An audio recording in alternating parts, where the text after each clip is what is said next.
Hey there, it is Rachel, and I can tell you that one of the things that I have noticed as I work with parents every day for a living is that we spend a lot of time trying to convince our children that our rules or boundaries are acceptable.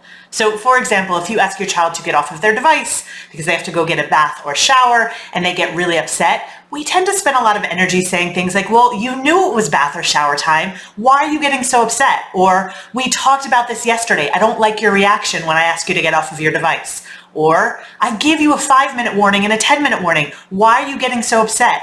It's as if we have to convince them that our boundary is okay so that then they say, oh, you're right. I'm okay with going to take a bath or shower right now.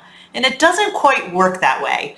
The frustrating part is that what we are telling them is accurate. All of the things we're saying are accurate. It's just that we can't just tell them and convince them that we are right and they are wrong. And I want you to think about this from your perspective. Let's say you're in a neighborhood and someone in the neighborhood was saying not such great things about your child and you overheard them. So you don't really like this neighbor very much. But someone else comes up to you, whether it's a friend or a spouse, and they say, oh no, but the neighbor's actually really nice. Let me tell you all of the reasons this neighbor is really nice. And they're trying to convince you that that neighbor is nice based on their perspective. You're not all of a sudden going to say, oh, you're right, that neighbor is really nice, and disregard everything that you feel.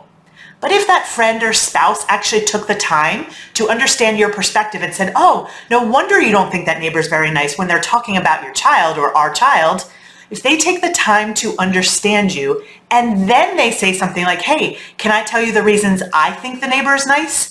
You're so much more likely to listen to them because they have listened to you first. So you want to think about that when it comes to your child as well. Instead of spending all this energy trying to convince them why you are right, you could say to them something like, hey, you know what?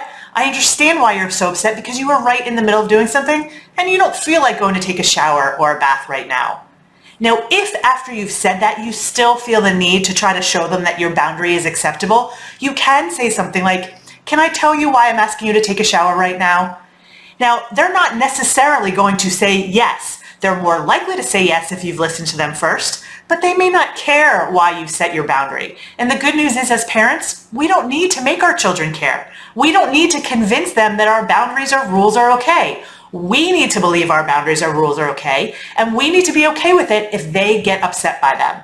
So instead of spending so much energy trying to convince them that you are right and they shouldn't be upset, you can spend that energy trying to understand their point of view, or just spend that energy being okay with the fact that they may not be okay with what you have just told them. Now, if you want to use this strategy to actually talk to your child about their behavior so that they can improve it more in the beginning, in the next time, I would encourage you to listen to my latest podcast episode. You can find that on my website at rachel-bailey.com/73. And if you want support actually implementing some of the tools and tips that I teach, I encourage you to check out my Parenting Academy. You can find information on that at rachel-bailey.com/parenting-academy. I'll be back again soon with more tips for you.